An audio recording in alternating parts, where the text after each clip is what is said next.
Shalom jemaat House of Grace, apa kabarnya? Sungguh luar biasa, amin. Kita berjumpa lagi, kita mau beribadah sore hari ini. Kita mau mengucap syukur untuk semua apa yang sudah diberikan dalam hidup kita minggu ini. Sebentar kita akan berdoa. Mari kita tutup mata kita berdoa. Bapa dalam surga, terima kasih Tuhan buat kebaikan-Mu Tuhan di minggu-minggu dan penyertaan-Mu Tuhan dalam hidup kami Tuhan. Sebentar kami mau beribadah ya Tuhan, berkati kami semua Tuhan yang menyaksikan, kami yang sedang beribadah ya Tuhan. Siapkan hati kami Tuhan untuk kami sungguh-sungguh datang ke hadirat-Mu Tuhan. Kami mau menyembah-Mu Tuhan, kami mau membuka hati kami untuk mendengarkan firman-Mu ya Bapa. Terima kasih ya Bapa, dan kami juga berdoa Tuhan untuk persembahan anak-anak-Mu ya Tuhan, baik persembahan berpuluhan, persembahan bawa sulung, apapun Tuhan yang dipersembahkan anak-anak-Mu ya Tuhan. Kiranya Engkau Tuhan yang memberkati persembahan anak-anak-Mu Tuhan, juga berkati tangan-tangan yang memberi maupun yang belum bisa memberi ya Tuhan. Engkau terus memberkati kehidupan mereka ya Tuhan. Terima kasih Bapa di dalam nama Tuhan Yesus, haleluya, amin. Kita sungguh bersyukur ya, bagai Bapa melindungi anak-anaknya. Kita percaya Bapa di surga juga Bapa yang baik buat kita. Mari kita nyanyikan lagu ini, kita mau bersuka cita bahwa Bapa yang baik ada di dalam kehidupan kita, amin.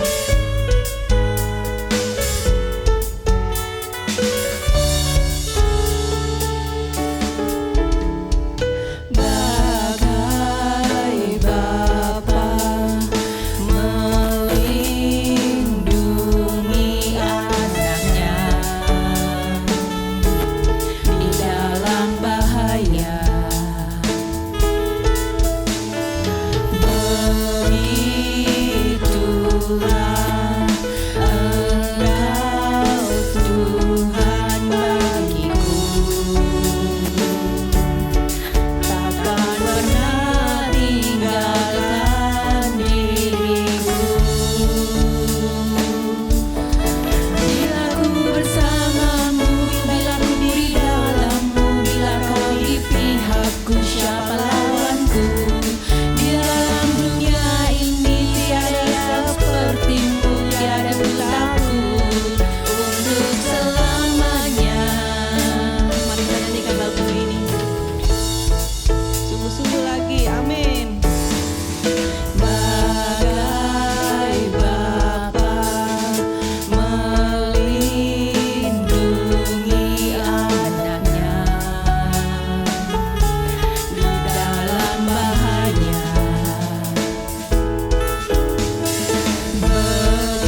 Sungguh, dalam kehidupan kita kadangkala badai selalu datang, tapi kita percaya bahwa Tuhan selalu datang dalam kehidupan kita, selalu menjadi kemuliaan di tengah-tengah badai kehidupan kita.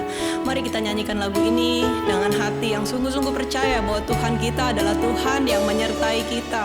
Walaupun badai kehidupan selalu datang, mungkin makan, kesulitan-kesulitan hidup di depan kita, kita percaya Tuhan Yesus pasti ada di depan kita. Haleluya. Amin.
Mari kita siapkan hati kita Sementara kita mau dengarkan firman Tuhan, biar firman Tuhan yang ditaburkan sore hari ini menjadi benih-benih yang tumbuh subur di dalam kehidupan kita, sehingga kita bisa melakukan apa yang Tuhan inginkan dalam hidup kita.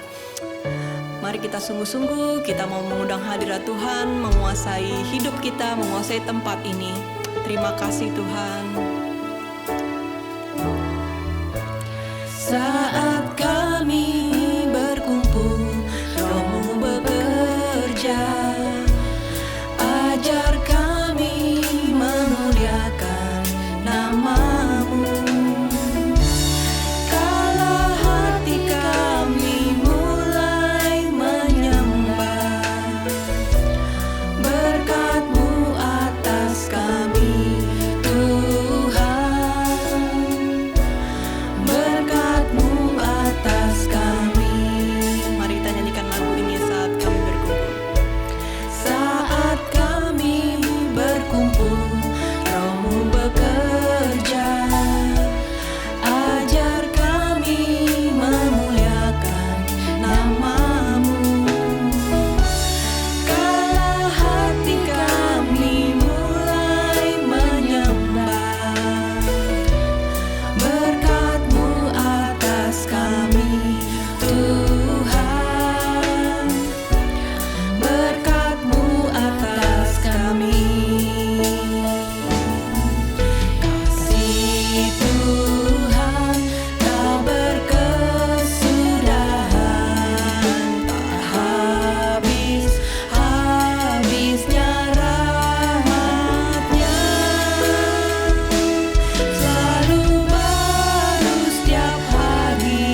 yang sudah kami naikkan ke hadirat-Mu Tuhan.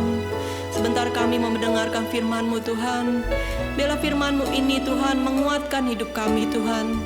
Firman-Mu ini Tuhan menegur kami kembali Tuhan. Firman-Mu ini Tuhan menjadi tanda Tuhan bahwa kami Tuhan rindu Tuhan lawatan-Mu dalam hidup kami ya Bapa. Terima kasih Bapa. Terima kasih Tuhan Yesus. Haleluya. Amin. Selamat mendengarkan firman Tuhan. Shalom saudara-saudara yang dikasih Tuhan. Senang sekali dapat menjumpai saudara kembali dalam kesempatan pada minggu sore. Dan mari saya ajak saudara sekali lagi untuk berdoa sebelum firman Tuhan akan disampaikan. Mari kita berdoa.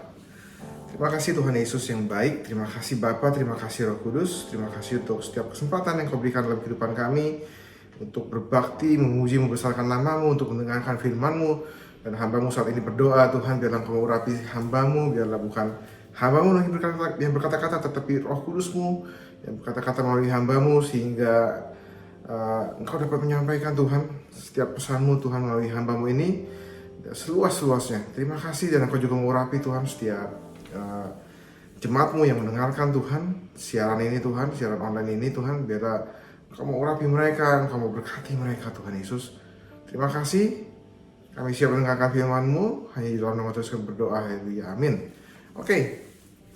Firman Tuhan pada minggu kedua bulan September masih tetap mengenai akhir zaman. Dan saya akan kasih judul khotbah saya ialah menantikan kedatangan Tuhan dengan penuh sukacita, dengan penuh bahagia. Nah, saudara, waktu cepat sekali nih saudara, nggak kerasa kita udah di pertengahan bulan September. Natal tinggal 2 bulan lagi. Wah, berarti waktunya sudah semakin dekat saudara. Amin. Nah, saudara, kita harus penuh sukacita, kita harus berbahagia dalam menantikan kedatangan Tuhan. Kenapa? Karena itu adalah seperti mempelai laki-laki yang akan menjemput mempelai wanita pada saat hari perkawinan. Saya nggak pernah sih lihat pas di hari pernikahan waktu mempelai laki-laki menjemput mempelai wanitanya itu ketakutan. Enggak kan? Sudah pernah lihat yang kayak gitu pas di hari pernikahan mempelai wanitanya kayaknya ketakutan? Enggak kan? Nggak pernah. Nah, demikian juga dengan kita saudara. Kita ini adalah sebagai mempelai wanita dan Tuhan Yesus adalah sebagai mempelai pria. Dan dia di akhir zaman nanti Dia akan datang kembali untuk menjemput kita di awan-awan. Amin, saudara. Nah, seharusnya kita nggak usah takut, saudara. Harusnya kita berbahagia. Amin. Nah, seperti yang saya katakan minggu lalu, bulan September ini kita akan membahas mengenai akhir zaman. Nah, apakah saudara masih ada yang takut? Saudara siap diberkati? Amin. Nah, saudara, ada begitu banyak pandangan tentang akhir zaman, saudara. Saya percaya saudara sudah banyak lah mendengar khotbah-khotbah tentang akhir zaman ya, benar ya. Nah, kalau saudara mendengar khotbah-khotbah tentang akhir zaman dan saudara ketakutan, ini berarti bukan pengharapan saudara. Karena saudara dan saya adalah orang-orang yang percaya sama Tuhan Yesus. Nah, saudara punya pengharapan, dan pengharapan saudara adalah pengharapan yang berbahagia. Yaitu apa, saudara? Pengharapan saudara dan pengharapan saya yaitu menantikan kedatangan Tuhan. Amin. Nah, ada begitu banyak pandangan, saudara. Contohnya jika orang Kristen berbicara mengenai pengangkatan, ada begitu banyak pandangan mengenai pengangkatan. Sebagian orang Kristen percaya bahwa tidak semua orang Kristen itu bakal diangkat. Nah, ada juga yang percaya bahwa semua orang Kristen itu akan diangkat. Nah, banyak pandangan, saudara. Nah, dan kalau kita bicara mengenai tribulasi atau masa penganiayaan, juga ada banyak pandangan. Ada juga yang percaya nih, jadi ada orang Kristen yang percaya bahwa orang Kristen tuh nggak akan mengalami penganiayaan. Jadi sebelum masa penganiayaan terjadi, orang Kristen itu sudah diangkat. Nah, tapi ada juga orang Kristen yang percaya bahwa orang Kristen akan mengalami penganiayaan terlebih dahulu. Ada antikris dan orang Kristen yang bertahan sampai kesudahannya itu baru diangkat. Nah, saudara, jadi ada begitu banyak pandangan. Tetapi hari ini saya mau berbicara tentang akhir zaman di dalam Injil kasih karunia Allah, saudara. Di dalam firman Tuhan kasih karunia.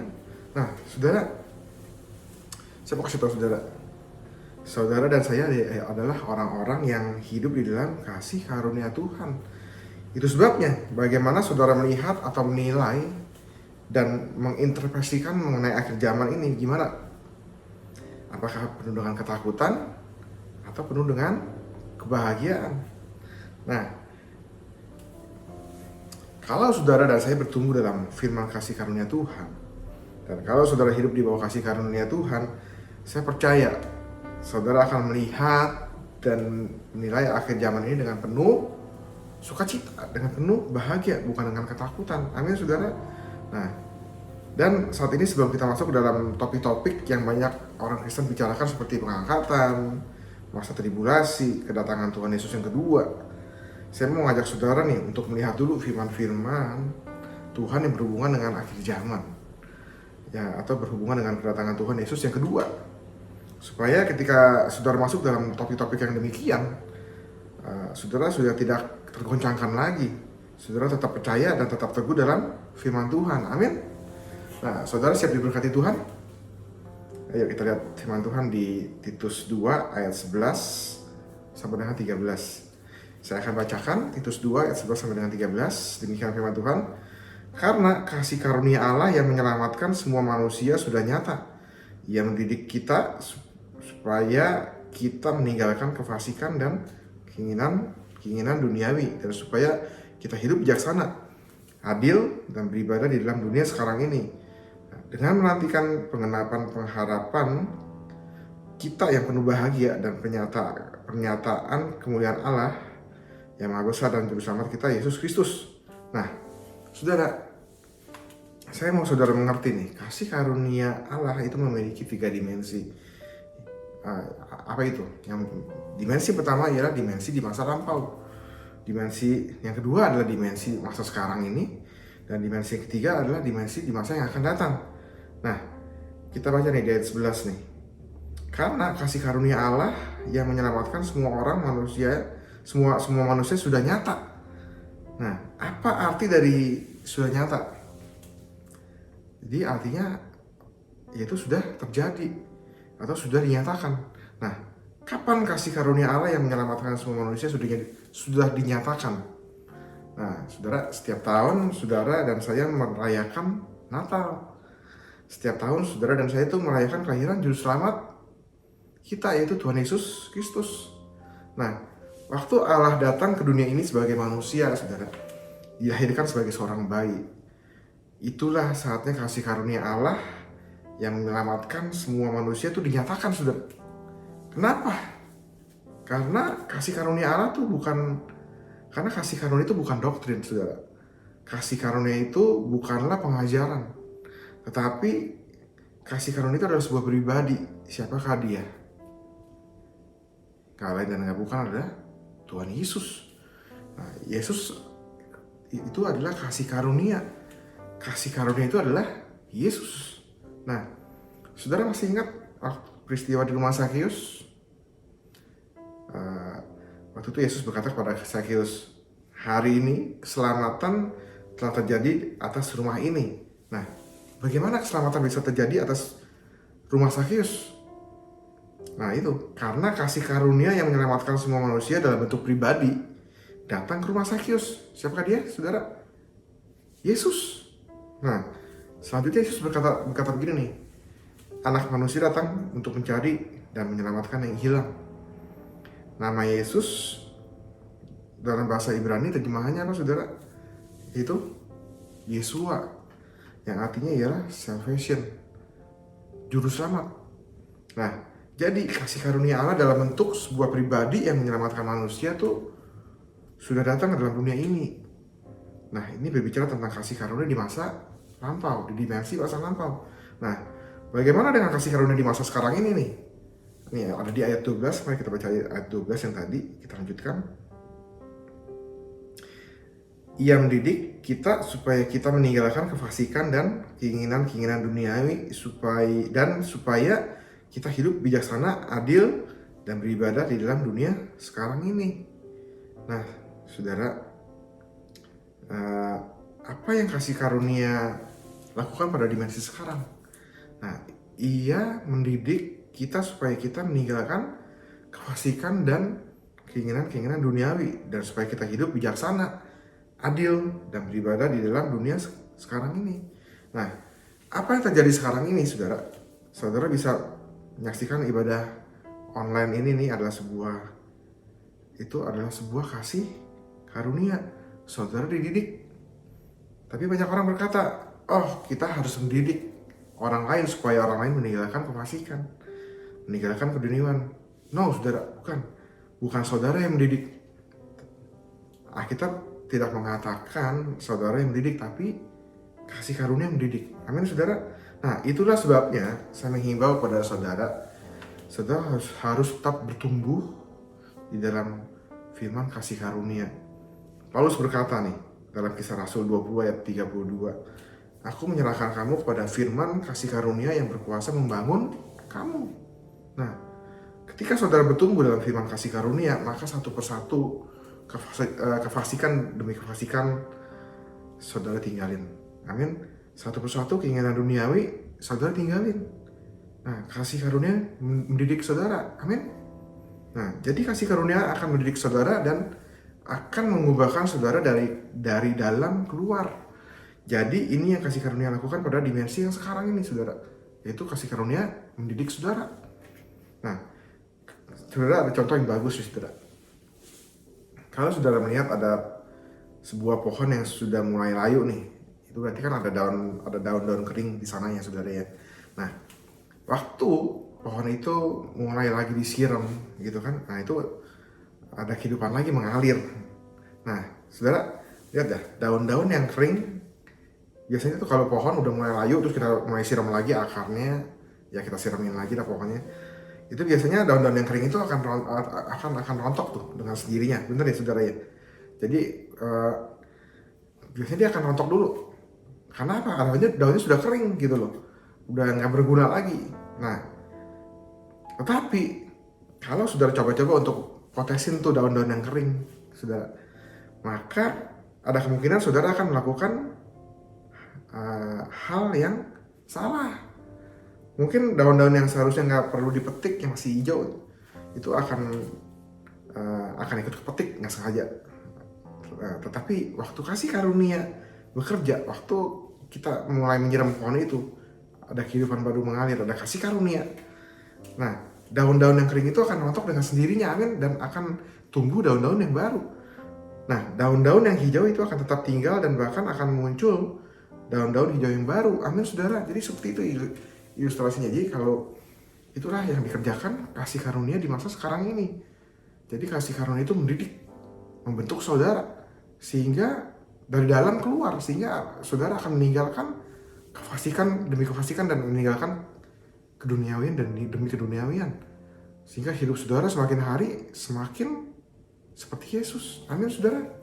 Nah, jadi biarkan Tuhan melakukan bagiannya, biarkan kasih karunia melakukan bagiannya. Nah, tetap bertumbuh dalam firman kasih karunia, maka kasih karunia itu akan mendidik saudara. Amin. Nah, bagaimana dengan dimensi kasih karunia di masa mendatang? Ayat 13 kita baca, saudara. Ayat 13 yang tadi itu di Titus 2 ayat 13. Nah, dengan menantikan pengharapan kita yang penuh bahagia dan penyataan kemuliaan Allah yang maha besar dan juru selamat kita Yesus Kristus. Bagaimana nih dengan dimensi kasih karunia di masa mendatang? Nah, ini berbicara mengenai pengangkatan orang percaya, saudara. Pada waktu Tuhan Yesus menampakkan dirinya di awan-awan penuh kemuliaan, itulah saatnya saudara akan diangkat. Amin. Jadi saudara dan saya sedang menantikan pengharapan saudara. Apa itu? Yaitu pengangkatan saudara dan saya. Dan saudara menantikan tidak dengan ketakutan, amin. Tetapi saudara menantikannya itu dengan penuh bahagia. Nah, yang percaya boleh bilang amin. Amin, saudara. Nah, saudara, saya mau saudara mengerti nih, dalam perjanjian lama dan perjanjian baru, ada banyak kitab yang berbicara mengenai akhir zaman, saudara. Dan pengangkatan orang percaya. Nah, waktu Tuhan Yesus menampakkan diri di awan-awan, saudara akan menerima warisan saudara yang terakhir. dari apa yang sudah Tuhan Yesus selesaikan di kayu salib. Apa itu? Yaitu tubuh kemuliaan. Amin. Perhatiin baik-baik saudara. Di Filipi 3 ayat 20 sampai dengan 21. Saya akan bacakan. Demikian firman Tuhan. Karena kewargaan kita adalah di dalam surga, dan dari situ juga kita menantikan Tuhan Yesus Kristus sebagai juru selamat yang akan mengubah tubuh kita yang hina ini sehingga serupa dengan tubuhnya yang mulia menurut kuasanya yang dapat melakukan segala sesuatu kepada dirinya. Nah saudara, ketika Tuhan Yesus menampakkan diri di awan-awan, apa yang terjadi pada saudara? Yang pertama-tama terjadi pada saudara ialah tubuh saudara dan saya yang hina ini diubahkan serupa dengan tubuhnya yang mulia, yaitu tubuh kemuliaan. Nah, tubuh kita sekarang ini adalah tubuh yang fana. Benar ya saudara, apa maksudnya tubuh yang fana? Tubuh kita ini bisa merasakan sakit, capek, dan pada akhirnya mengalami kematian. Nah, saya mau saudara mengerti nih, ini semua sebenarnya bukan rancangan Tuhan.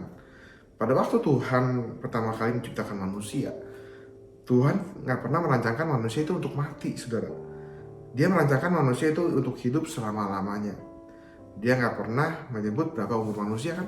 Nggak pernah kan? Jadi waktu Tuhan menciptakan manusia, Tuhan sebut, ya umur manusia 100 tahun. Enggak, Tuhan nggak pernah sebut begitu awalnya. Tapi sesuatu terjadi ketika Adam jatuh dalam dosa, saudara. Nah, kematian datang. Manusia menjadi lemah, menjadi sakit, kemudian pada akhirnya mengalami kematian. Nah, jadi tubuh saudara dan tubuh saya itu adalah tubuh yang hina. Tapi saya mau kasih tahu nih saudara, bagian yang terakhir yang saudara nantikan dari apa yang Tuhan Yesus sudah selesaikan di kayu salib adalah tubuh kemuliaan. Nah, pada waktu yang menampakkan diri di awan-awan, itulah saatnya tubuh saudara dan tubuh saya yang hina ini diubahkan menjadi tubuh kemuliaan. Amin saudara? Saudara percaya? Nah, bagaimana rupa tubuh kemuliaan itu saudara? Nah, saudara masih ingat ketika Tuhan Yesus menampakkan diri kepada murid-muridnya setelah ia mati di kayu salib dan dia bangkit, dan Tuhan Yesus menampakkan dirinya kepada murid-muridnya. Dan waktu itu semua murid-muridnya itu ketakutan karena mereka mengira Tuhan Yesus adalah hantu. Nah, dan Tuhan Yesus berkata kepada murid-muridnya, "Hai, jangan takut. Lihat apa?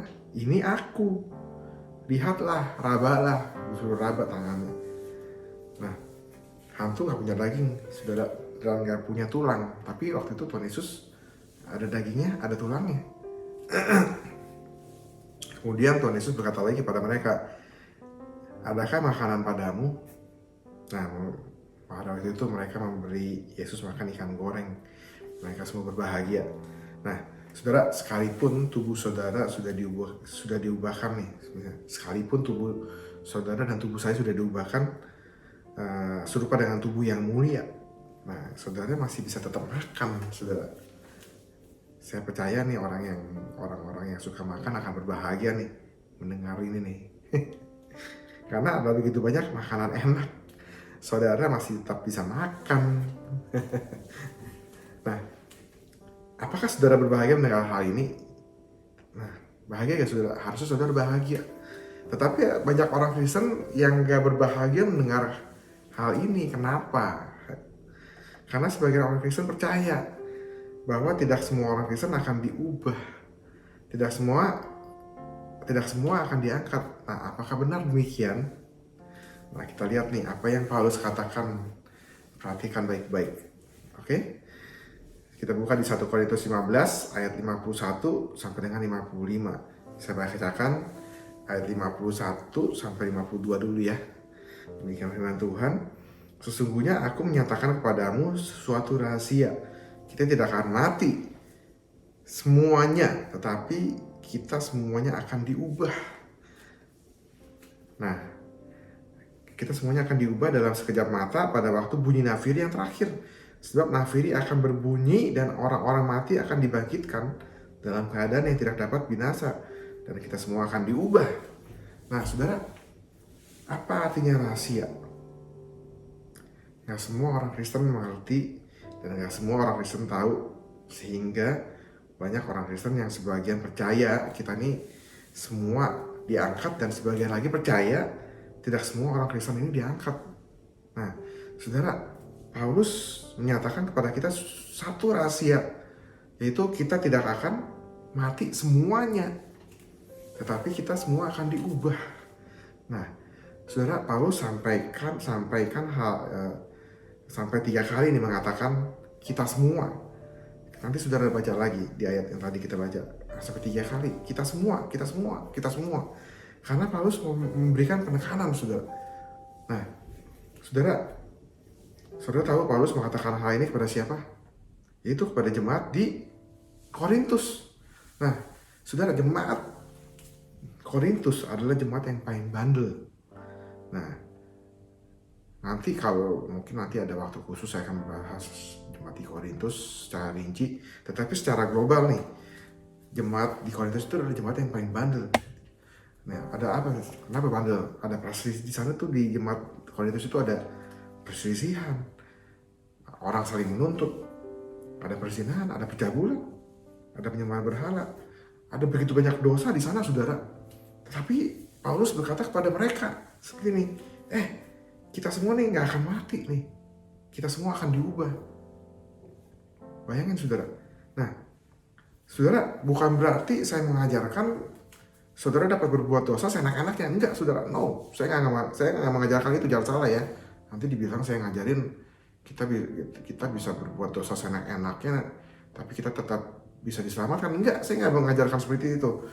Tetapi Paulus tetap memberitakan Injil kasih karunia itu di sana. Kenapa, saudara? Karena Paulus tahu, saudara, ini nih kuncinya. Karena Paulus tahu kasih karunia pada masa sekarang ini mendidik mereka, sehingga mereka dapat meninggalkan kefasikan, meninggalkan keduniawian. Nah, ingat baik-baik, saudara, kasih karunia menerima saudara itu apa adanya. Tetapi kasih karunia tidak akan membiarkan saudara apa adanya terus-menerus. Karena kasih karunia itu akan mendidik saudara untuk meninggalkan kefasikan, meninggalkan keduniawian, sehingga pada akhirnya Paulus punya keyakinan yang kokoh dalam Injil bahwa saudara pada akhirnya akan mempunyai kehidupan yang bijaksana, adil, dan yang berbalik kepada Tuhan. Amin. Nah, ini kuncinya, saudara. Karena Paulus yakin. Karena apa? Paulus yakin karena kasih karunia di masa sekarang ini itu akan mendidik saudara, akan membuat saudara meninggalkan keduniawian, dan pada akhirnya saudara, kehidupan saudara itu adalah saudara akan mempunyai kehidupan tuh yang apa ditulis di sini, yang adil dan yang berbalik pada Tuhan. Amin, saudara. Nah, jadi saya mau saudara tuh mengerti bahwa keselamatan saudara adalah karena iman, bukan karena perbuatan. Efesus 2 ayat 8 mengatakan seperti ini. Sebab karena kasih karunia kamu diselamatkan oleh iman. Dan itu bukan hasil usahamu, tapi itu pemberian Allah. Dan juga saya mau saudara mengerti nih, keselamatan saudara yang sesungguhnya adalah kehidupan yang kekal. Amin. Nah, saudara, kita lanjutin ya. Kita baca di ayat yang ke-53 nih. Yang tadi itu di 1 Korintus 15 ayat yang ke-53. Saya bacakan ya. Demikian firman Tuhan. Ayat yang ke-53. Oke, demikian firman Tuhan. Karena yang dapat binasa ini harus mengenakan yang tidak dapat binasa, dan yang dapat mati ini harus mengenakan yang tidak dapat mati. Nah, saudara, untuk bisa masuk dalam kehidupan yang kekal, saudara ini nggak bisa nih menggunakan tubuh saudara yang ini nih. Itulah sebabnya saudara harus diubahkan. Diubahkan apanya? Diubahkan tubuhnya jadi tubuh yang sama dengan tubuh yang mulia. Nah, ayat 50, saya lanjutin lagi ya, ayat 54 dan 55 nih. Demikian firman Tuhan, saya bacakan. Dan sesudah yang dapat binasa ini mengenakan yang tidak dapat binasa, dan yang dapat mati ini mengenakan yang tidak dapat mati, maka akan genaplah firman Tuhan yang tertulis, maut telah ditelan dalam kemenangan. Hai maut, di manakah kemenanganmu? Hai maut, di manakah sengatmu? Nah, saudara, itulah sebabnya kenapa Yesus itu harus dibangkitkan dari kematian secara fisik, yaitu untuk membuktikan bahwa Yesus sudah mengalahkan maut. Amin. Nah, saudara dan saya sebagai orang yang percaya juga bisa mengatakan kebangkitan Yesus adalah juga kebangkitan saudara dan saya. Itu sebabnya saudara dan saya juga bisa berkata Hai maut, di manakah kemenanganmu? Hai maut, di manakah sengatmu?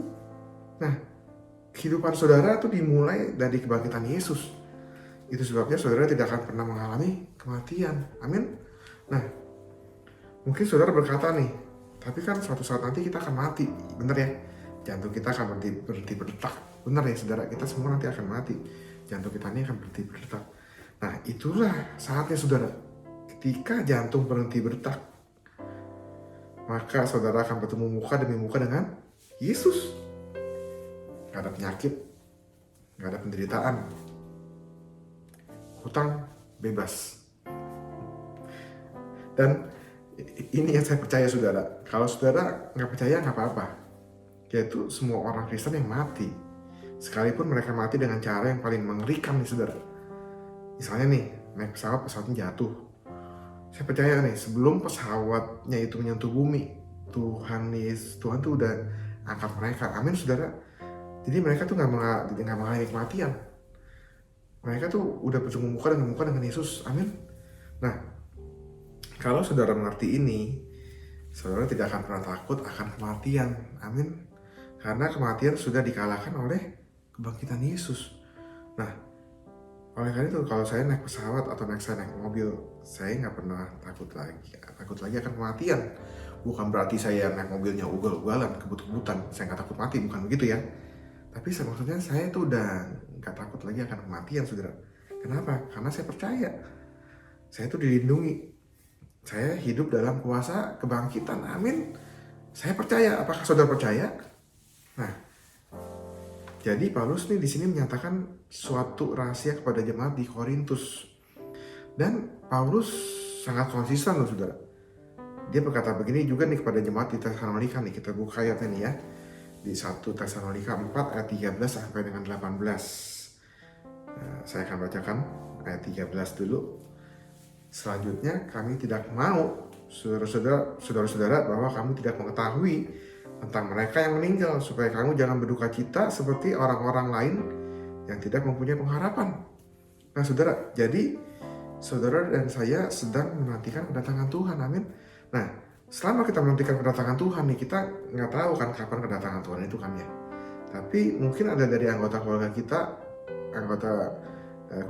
kita yang sudah meninggal.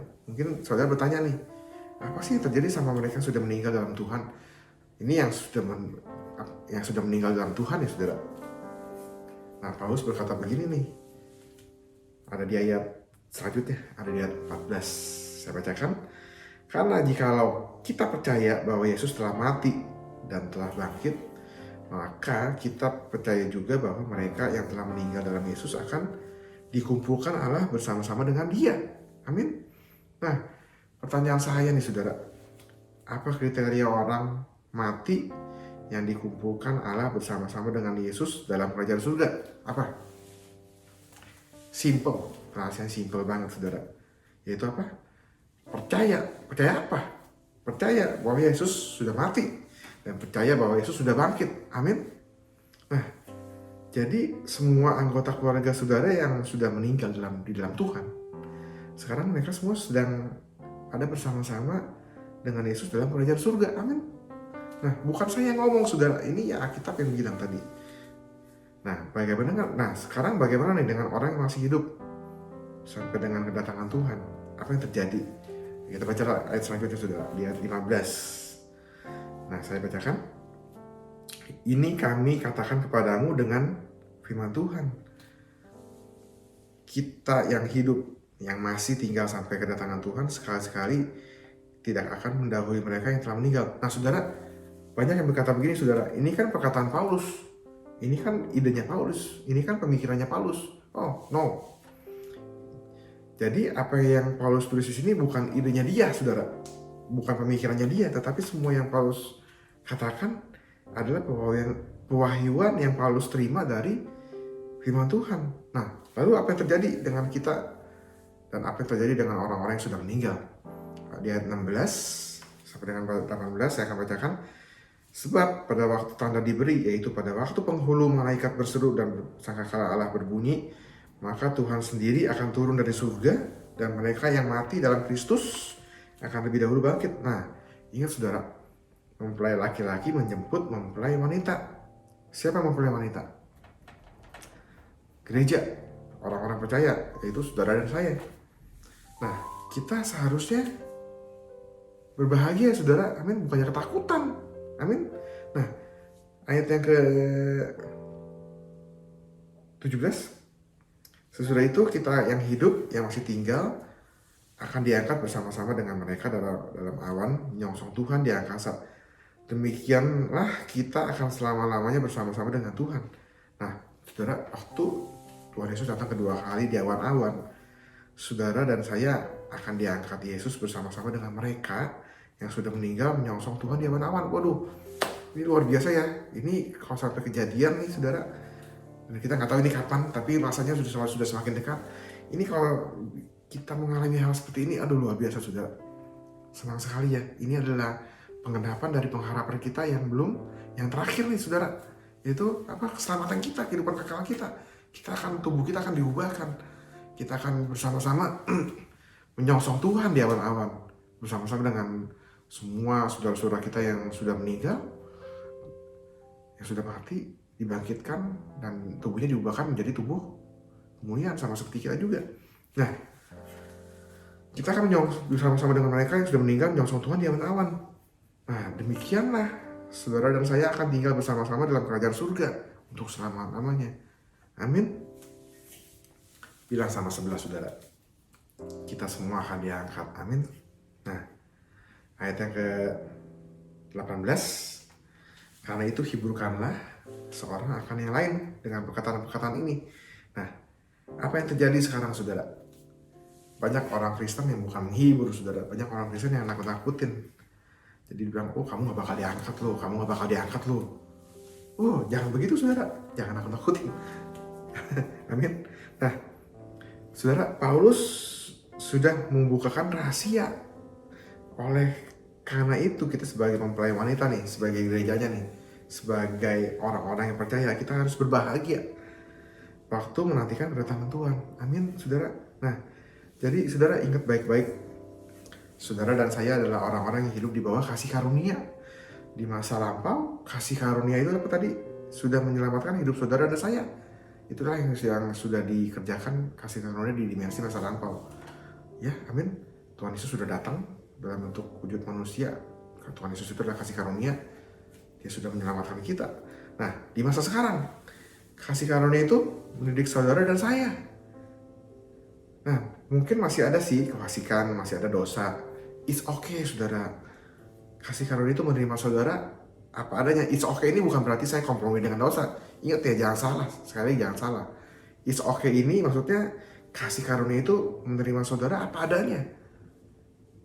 Ya saudara, Tuhan Yesus tahu saudara juga masih orang yang masih ada dosanya.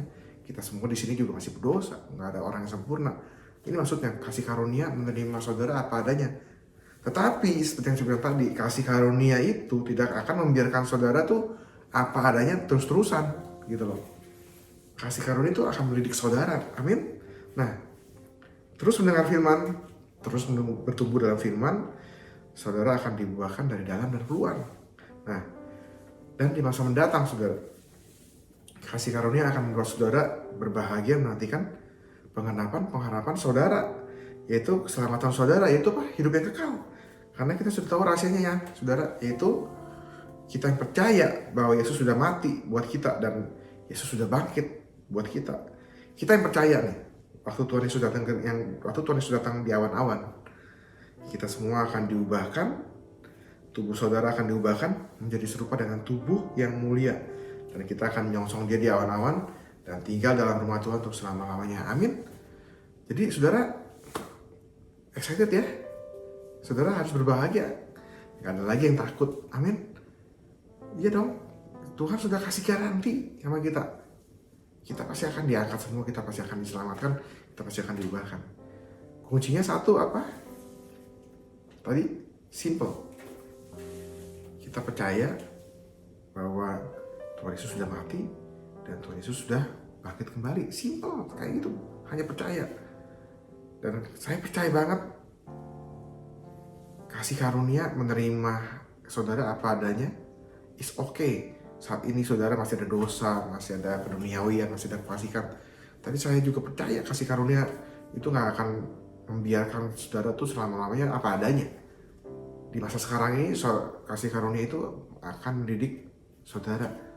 Jadi dengan sendirinya, jika saudara mau dididik, maka segala yang jelek-jelek tuh dalam saudara tuh seperti tadi tuh, daun-daun itu pada akan rontok dengan sendirinya. Semua yang saudara akan meninggalkan kefasikan demi kefasikan. Saudara akan meninggalkan keduniawian demi keduniawian. Dan akan hidup semakin hari semakin sempurna seperti Tuhan Yesus. Amin. Dan itu sebabnya Paulus sangat yakin bahwa semua orang Kristen nantinya itu pasti akan diselamatkan semua, pasti akan diangkat semua. Amin. Dan saya juga percaya. Karena saya percaya kasih karunia tetap akan membimbing saudara, membentuk saudara. Amin. Firman Tuhan sampai di sini, dan saya berharap kita semua berbahagia, kita semua sukacita dalam menantikan kedatangan Tuhan yang kedua. Udah gak ada yang takut lagi, karena kita semua yakin kita semua akan menerima keselamatan dari Tuhan. Amin. Jadi jangan takut lagi saudara. Amin. Firman Tuhan sampai di sini. Mari saya ajak saudara untuk berdoa, untuk mengakhiri firman Tuhan ini. Mari kita berdoa. Bapa yang baik, Tuhan Yesus, terima kasih Roh Kudus.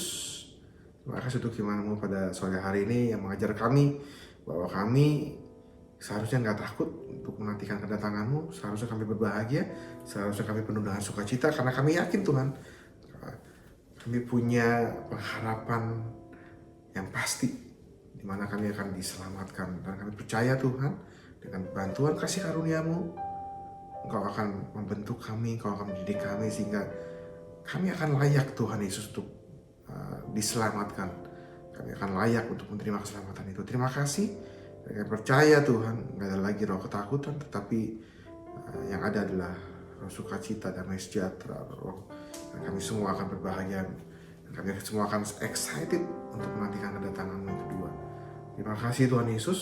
Dan kami berdoa untuk setiap anak-anak-Mu dimanapun mereka berada Tuhan. Biarlah Engkau berkati apa yang menjadi problem dari mereka Tuhan, satu persatu Tuhan Kau lawat, Kau jamah, berikan mereka kekuatan, sukacita, damai sejahtera, kekuatan, berikan jalan keluar Tuhan Yesus. Terima kasih, jaga mereka dimanapun mereka berada. Terima kasih banyak Tuhan Yesus. Terima kasih dan terima kasih untuk firman-Mu pada sore hari ini. Dan sebentar kami akan selesai Tuhan. Biarlah Tuhan, hamba berdoa sekali lagi, biarlah berkat sukacita-Mu, damai sejahtera-Mu akan turun ke atas anak-anak-Mu Tuhan dimanapun mereka berada. Makanya saya ajak saudara untuk mengangkat tangan saudara. Kita akan menerima berkat Tuhan pada sore hari ini. Biarlah berkat kasih karunia dari Allah Bapa dan sejahtera dari Tuhan Yesus Kristus serta persekutuan dari Roh Kudus akan menyertai kita sekalian mulai dari saat ini sampai Maranatha Tuhan Yesus Kristus datang kembali yang kedua. Haleluya. Amin. Terima kasih saudara. Selamat hari Minggu. Tuhan Yesus memberkati. Shalom.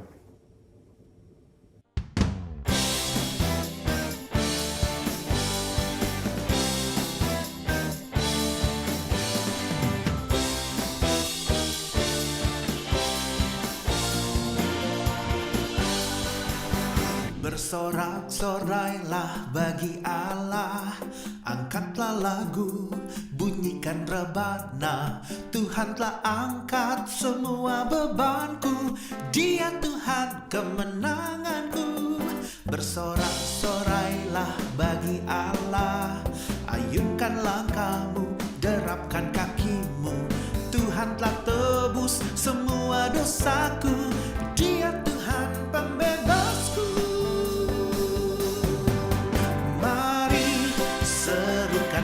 Yesus bangkit, naikkan pujian dan nyanyi. Angkat tanganmu semua, bersorak, bersuka, bermazmur. Mari serukan nama Yesus bangkit, naikkan pujian dan nyanyi. Angkat tanganmu semua, bersorak, bersuka, bermazmur bagi Yesus.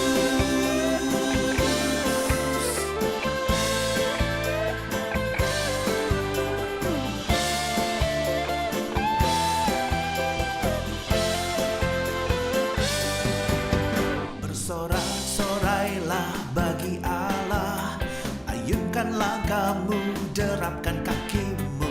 Tuhan telah tebus semua dosaku. Dia Tuhan pembebasku. Mari serukan nama Yesus, bangkit, naikkan pujian dan nyanyi. Angkat tanganmu semua, bersorak, bersuka, bermazmur. Mari serukan nama Yesus, bangkit, naikkan pujian dan nyanyi. Angkat tanganmu semua, bersorak.